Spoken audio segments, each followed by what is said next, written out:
in Mark 4. So if you want to open your Bibles to Mark 4, you can.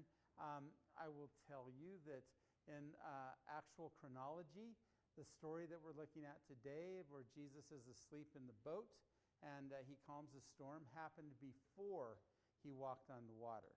And so I don't know, when I put these out there, I probably should have thought about that, but I don't know that it matters that much. There's a lot of similar message imagery that we can pull from each of those two stories that you could probably just almost do an identical sermon. In fact, in The Chosen, if you like The Chosen and we're watching that, that's what they did. They just combined the two stories. Jesus didn't get to take a nap in the middle of it, but some of the things he said when from our story today, they put into the story when he walked on the water. And that's probably not totally right, but there's a lot about it that's similar. Stories and storms and boats and trouble and faith, and there's a lot about it that's just similar. When we talked about Jesus walking on the water, I emphasized God's power over nature. Today I want to emphasize faith. And if you've gotten yourself to Mark chapter 4, the story of Jesus on the water, or in the boat, is not going to happen until verse 35. If you look at everything that's happening prior to this in Mark chapter 4, he's telling parables.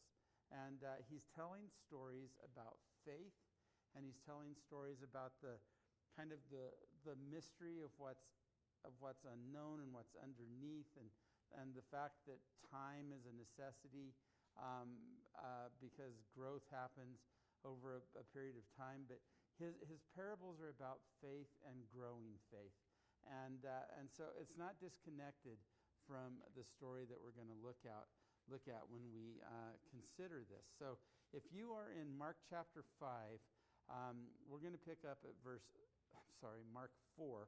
We're going to pick up at verse 35, and we see that this does look a lot like the later story that we already talked about. Remember that day he fed the 5,000. He's had a full day of ministry. All sorts of stuff had happened that day. That's the day John the Baptist was beheaded, or at least Jesus found out about it, and lots of things going on, feeding the multitudes and the disciples kind of being worn out and Jesus being worn out. And it's the same sort of thing here. It says, when that day when evening came, he said to his disciples, "Let us go over to the other side." And leaving the crowd behind, they took him along just as he was in the boat. In the other story, he stayed and prayed and then met them out on the water. There were also other boats with him. A furious squall came up, and the waves broke over the boat so that it was nearly swamped. And this story has a lot of similarity to the previous story, where Jesus sends them on their way. And remember, in that time, he sent them, and it was like his idea. And again, he's saying, "Let's go over to the other side."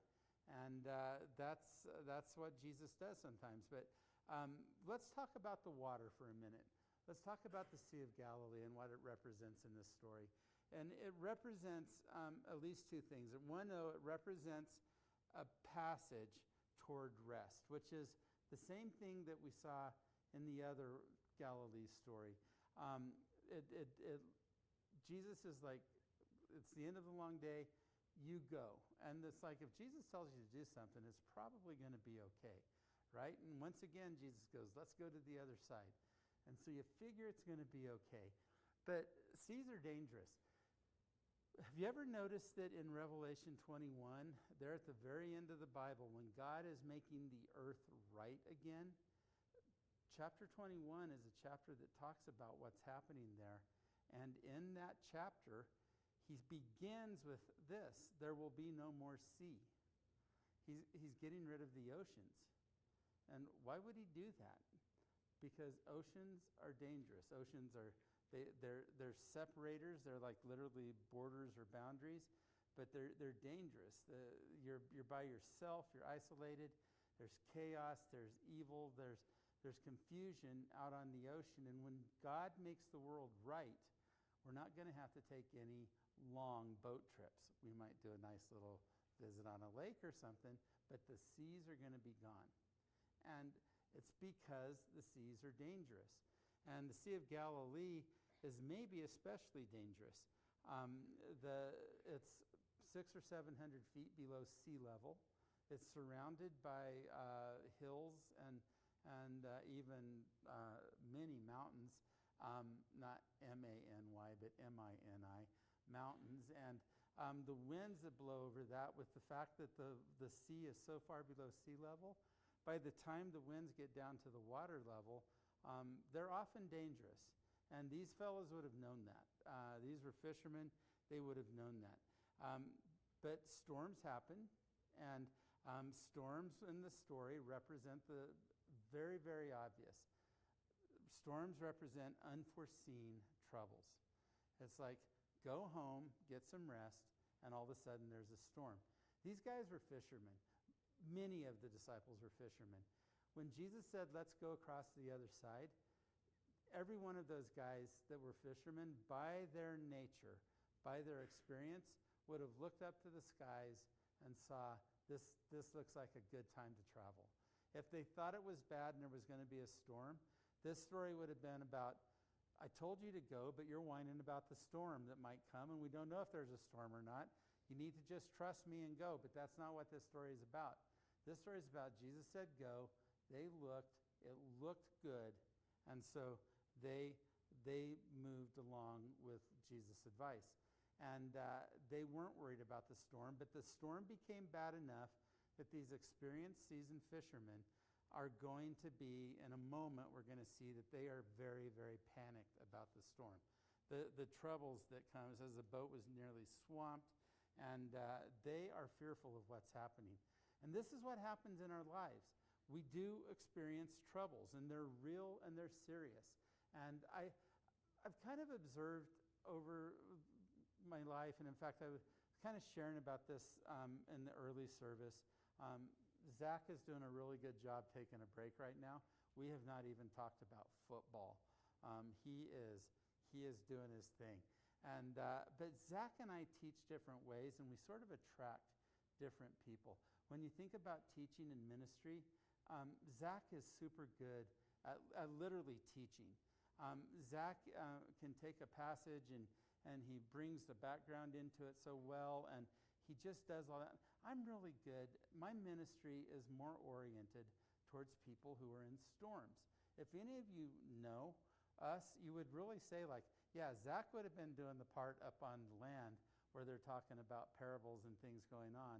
And then Darrin's the one that would do the part in the middle of the trouble and try to get you through, get you looking forward to being on the other side and things like that. And I think that's fine for both of us, and it's good and helpful in the church. But my experience ministerially is that I tend to meet a lot of people who are in the storms of life. More than half of my appointments I say with real people, it means I need to wear a shirt with buttons or shorts with a belt, at least. And more than half of my meetings like that on a weekly basis are with people that do not come to our church as members or anything, but they're in the storms of life. And that's what happens with me. And so I'm used to this. And these real and serious storms are interesting because there's certain people, some of you in here, who just don't seem to experience the storms of life like a lot of other people do. And there's a reason for that. There are people that are more prepared for the storms of life. Their boat has life vests, and they're a little less worried. And they do things to take care of potential problems. Usually in our lives, bad decision-making leads to a storm. You know what I mean? And then a series of bad decisions leads to a stormy life. And we can kind of understand that. And a lot of what I talk about is, you know what, get the bigger boat, put the life vest in it, make sure that you do check the weather, and don't travel if it's going to look bad. That's like my Christian advice to people. It feels good. It feels helpful. And to avoid the difficulties, to avoid the consequences of poor decisions is always one of the things that I'm into. But that's not how it always works. Even people that have it totally together can experience the storms of life. You guys remember, the Cups are all in Wyoming today, but do you remember that period years ago when just all of their parents and brothers and sisters and everybody in that family, there were so many deaths. They were going back to Oklahoma every third week, and it was overwhelming to kind of walk that with them. And there were accidents, and there was cancer, and there was old age, and there was just so much. And it's overwhelming, and sometimes that happens. And it happens to people who are prepared and people who aren't prepared. But these storms, even though they're unforeseen, they're not altogether surprising. And I would imagine with the disciples, especially the ones who had fishing in their background, they probably looked at the sky, agreed with Jesus, this is a good night, good evening to go across the lake to save us a long walk, and it looks good. But out on the water, there's a storm. And they would probably be saying, this is one of those things that just comes up on us. In fact, I think the word squall kind of represents that it wasn't just a rainstorm. It was something that had a lot of wind in it and probably came along in a fairly surprising way. They were probably more prepared for it than we would be, because we have TV weathermen, and they never tell us the right thing. And so on Friday, a bunch of the people at the church were going up to paddleboard, and I'm like, I called people afterwards, and they said, well, yeah, we were going to go, but it was raining in Grand Junction early in the morning, and well, it rained like 8 drops. But we don't read the weather well, but these guys probably did, and there was wonderful out in Delta, but you just can't tell. And even though it was unforeseen, it wasn't surprising. And in the end here, Jesus' words of encouragement, let's go to the other side, have gone from promising to problematic. And this happens in our lives. There's so much that goes on. And you can kind of frame it in the context of phrases that we might be familiar with. One might be, I believe God is telling me to buy this new car. And it's like, I don't really have the money, but this is such a good deal. And I'm sure he's going to bless me with more money down the road. And I'm sure he's telling me, and it's like, it starts out kind of promising, and the car smells really good for a few days, but then you drive it just a little bit, and a cart hits it in the parking lot, or all of a sudden maybe it's not as brand new as you thought.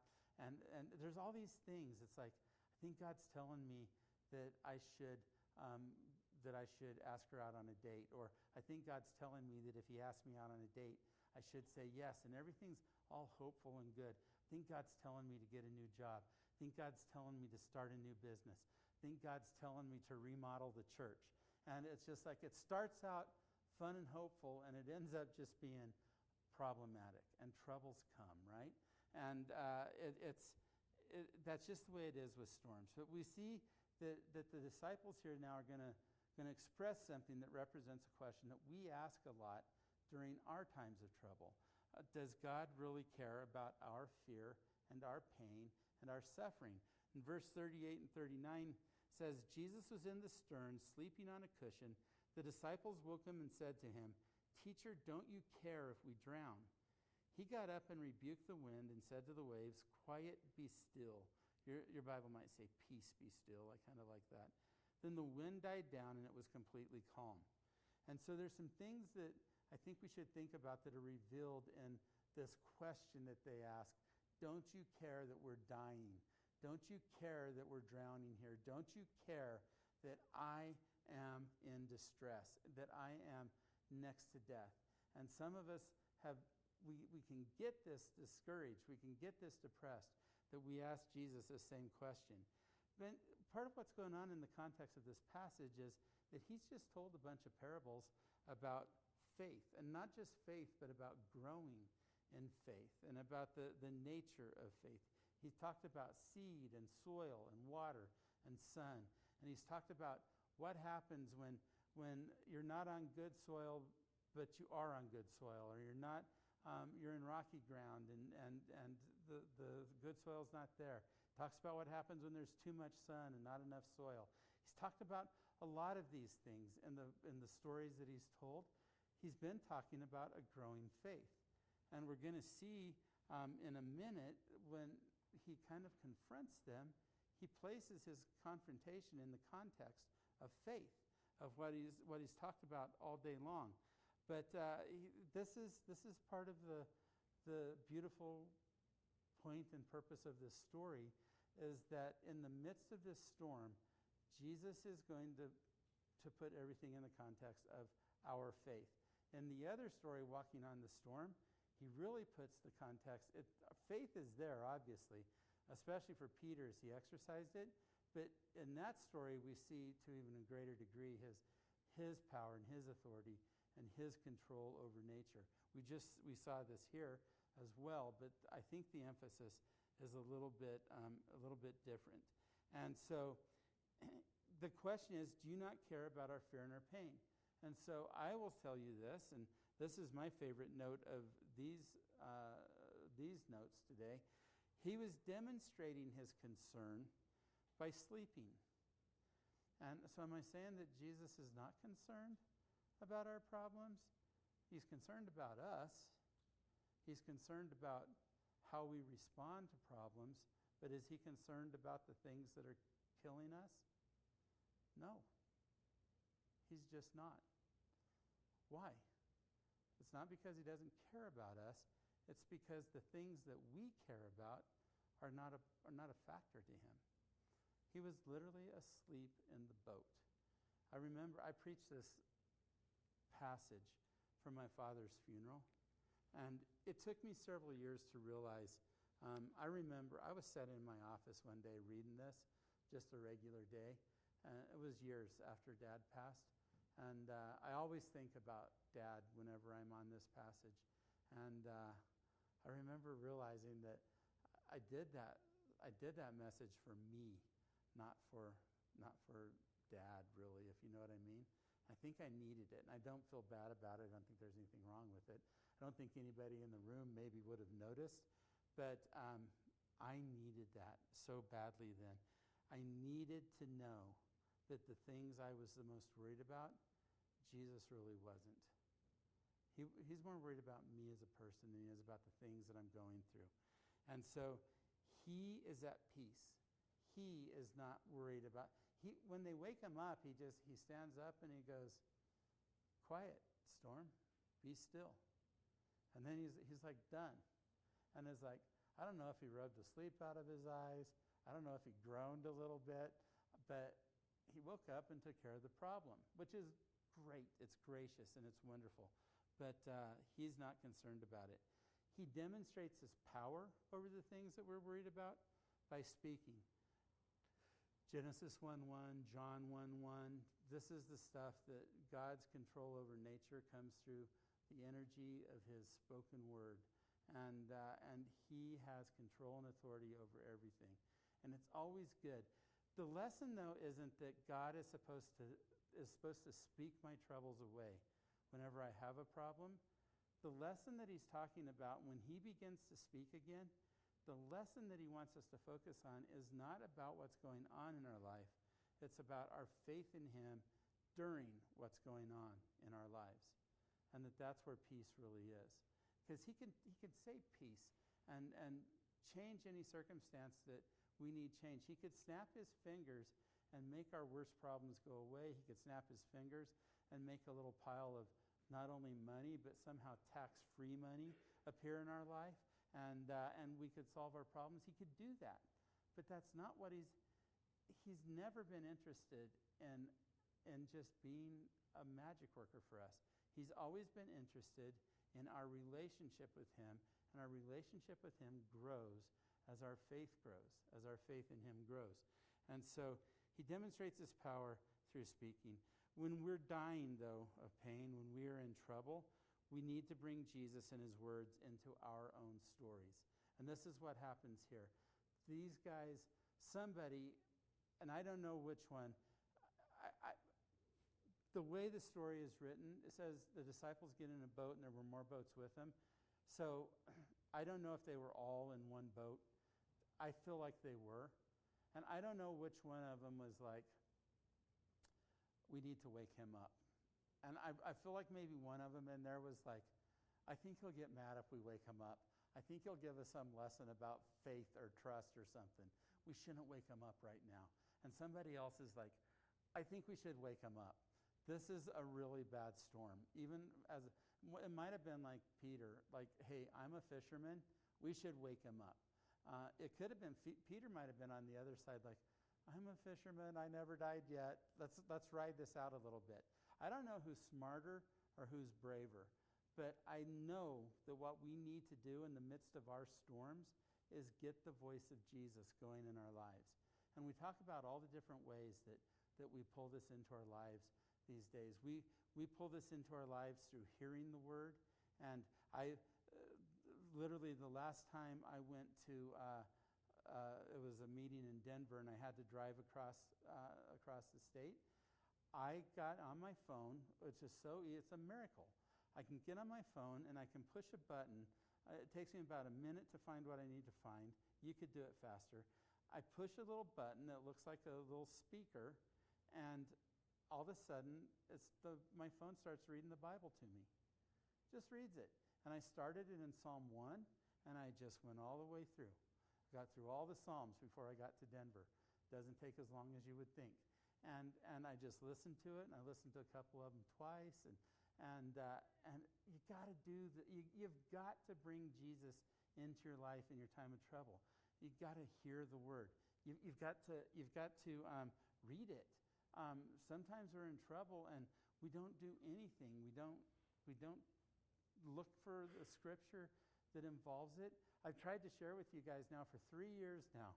I've been telling you that one of my favorite things to do in my own personal life is if I have something going on, the Google search is Bible verse about, and I'll put the word in. It might be like anxiety, right? It might be Bible verse about people being mean to me.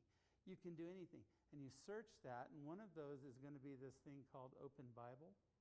And you'll pop on that, and it just starts showing you verse after verse after verse that's related to the thing that I'm worried about or the thing that's causing me concern. And it's so great to hear that and to read that and to think about those things. You've got to tap Jesus on the shoulder and invite him in. You've got to study the Bible a little bit. When you're having trouble, and again, if it's something like what we're talking about here today, where it is just chaos in my life brought about by extreme disappointment, read some of those verses and read 5 of them next to each other and see how they relate and study them. Find a book written by a Christian author that deals with that topic and see what he's saying, and look at the verses that he's referring to or she is referring to, and let those verses speak to you. You've got to study it. You've got to meditate on it. In a little bit, when I close this out, I want to give you an example of how I think you can bring this into your life. It comes out of a day in my life several years ago, and I'll give you an example of what this is about. But we've got to memorize it. The idea, like if you struggle with an issue, like a sin of habit or a discouragement that is just back again, comes in like the waves, if you have something like that, you need to get a concealed carry permit from God about dealing with that sort of thing. And you can do that.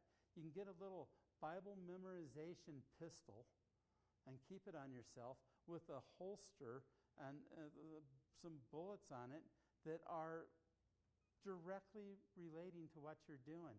I shared this in the early one, and I didn't have an example when I started talking, but like in a sentence, like that's what happens with me. And Kent Schroeder is right with me.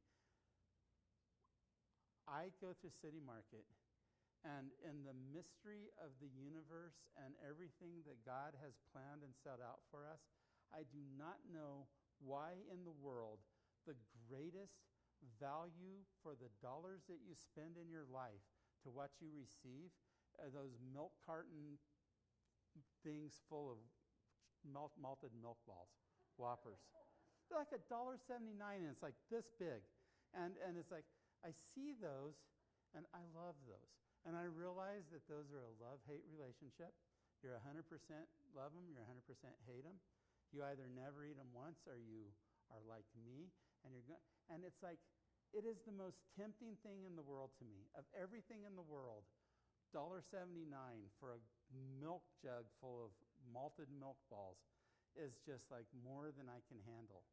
But I have a little concealed carry permit, and I have a little pistol that I can pull out, and I can say things like, my food is to do the will of him who sent me. And boom! And it's like, walk away right now. I fired my shot, walk away. The bad guys are going to come, and there's going to be, licorice is going to get in there, and Reese's peanut butter cups are going to get in there, and just fire the shot. My food is to do the will of him who sent me, which is a verse that Jesus shared when he was sharing with the woman at the well. And I can walk away from, you don't know how many thousands of malted milk balls I've walked away from in my life, just with that one verse. And it's a way of tapping Jesus on the shoulder in the middle of a storm and fighting back, is to have your concealed carry with memorized verses for the stuff that bothers you, for the stuff that you need help with. And so I encourage you to do that. Meditate on it as a little different, and I'll talk about that in just a minute, but we have to invite him in. So the way this story closes is Jesus is going to challenge the depth of their faith. And once again, just like walking on the water, the same story there, I don't think when Jesus says this that he is just tearing them apart. I think this is encouragement. I think this is remember stuff. But he said to his disciples in verse 40, why are you so afraid? Do you still have no faith? And it's almost like, didn't you hear all the stuff I was talking about from verse 1 of Mark 4 all the way up till we got on the boat? And he's like, why are you so afraid? We just talked about this. And I feel like that's kind of the heart behind what he's sharing here. But the question is legit no matter how you determine or understand his heart for this. He can even be scolding them. It's still true what he's saying. Why are you afraid? And it says they were terrified and asked each other, who is this? Even the wind and the waves obey him. And it's like they're having this moment where they're learning about God in a new level. Later in Peter's life, I'm going to pull this out of Luke 22. This is when Jesus, they were at the table, and Jesus is telling them that I know you guys are going to betray me. And he's talking to Peter, and he says something very interesting to Peter. This is Luke 22, 31 and 32. He says, Simon, Simon, which is interesting because he returned to his original name and kind of left the name that he was calling him now, Peter, behind, because it's the same idea. You've forgotten. And we need to always remember. He says, Satan is asked to sift you as wheat. And this is interesting, and it's probably worth talking about just for a second. Satan's asking permission from God for Peter to be shaken up severely. And this is what he's doing. He's being shaken up severely. And the idea, like, the fact that God would give Satan permission, it means, first off, it means that Satan can't do anything to us that God doesn't allow, which should be comforting, but it also means that God does allow it sometimes. And why would he do that? And once again, it's because God is the kind of God that can sleep in the boat during the storm. He's not as worried about the stuff we go through as we are. And to some degree, he probably finds value in it. Even what happens in the boat on the Sea of Galilee in the story we're reading today has taught hundreds of millions of people about faith throughout the course of time. God takes these things and makes them valuable to us. But the thing that he says here is so great. So the way I do my own time with God is I read whatever I read for the day, and it might be a lot, it might be a little, but I read whatever I read, and I find one thing. I always say it looks shiny. It's my daily bread. So I can read a long passage, and I don't try to figure out everything, and I do not actually do like Bible study in my quiet time. I do Bible study when I'm doing Bible study. But I'm a preacher, and I have time in my job to do that. So if you mix them up a little bit, that's okay by me. But I find a thought, and I meditate on it.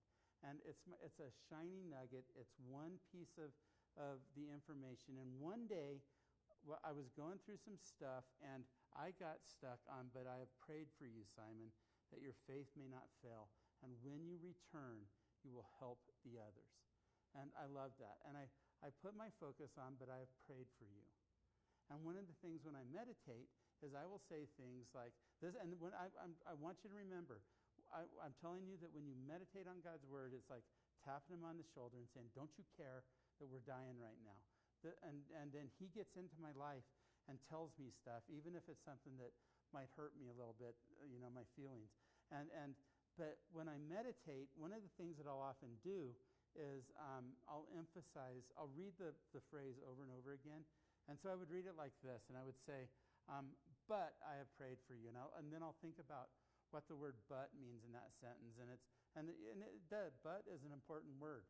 As Pee Wee Herman says, we all have a big but in life. And it's important. Thank you, Matthew, you saw it.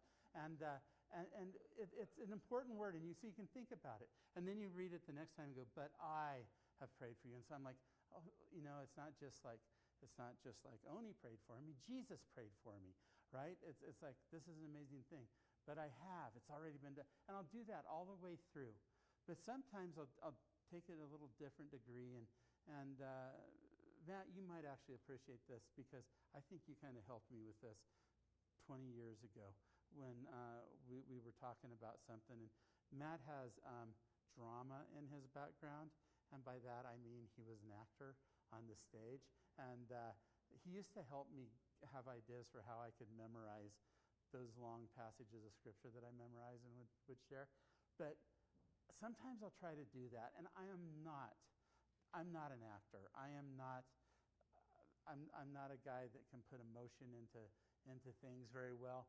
But I remember on this particular day, I was going through that, and all of a sudden the way I read it was, I read it like Jesus said what he said to the guys on the boat here.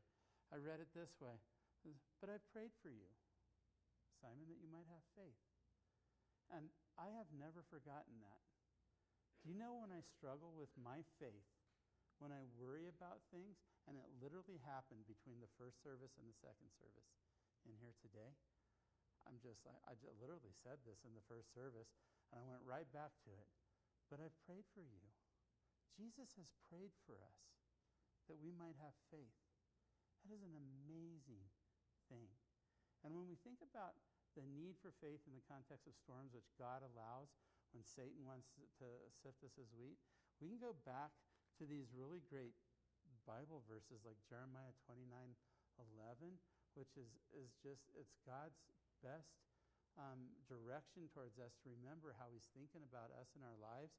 Jeremiah 29:11 says, "For I know the plans I have for you, declares the Lord. Plans to prosper you and not to harm you. Plans to give you a hope and a future." And it's an amazing thing that is not only his plan, but when we're in the middle of a storm and we feel like God's not paying any attention, I want you just to remember, if any of you sort of get this in your life and put it in there and it becomes a regular thing for you, I'm going to be really happy. I think Jesus, when I die, is going to say, remember when you said that? A bunch of people did that. Good job. Well done, good and faithful servant. And I hope that this is what it is. But I've prayed for you. Jesus has prayed for us. And he does pray for us. And the worst things in our life are not outside of his power and control. And it's not outside of his lack of interest in our faith. Much more than the fear that we have that he doesn't care about us when he's not snapping his fingers and just giving us exactly what we want. So, Father, as the guys on the praise team come up to kind of lead us in one last song, I am grateful that you have prayed for us. I am grateful that you sent your son Jesus, that he would have us in his hand that way, and that, Father, he's not only prayed for us, but he's prayed for us in such a way that says that He's prayed for our faith, that it would grow, and that not only that it would grow, but that we would be able to better lead others after we've gone through the growth that he's put in our lives. So, Father, give us a sense of perspective. Help us to follow you. It's in Jesus'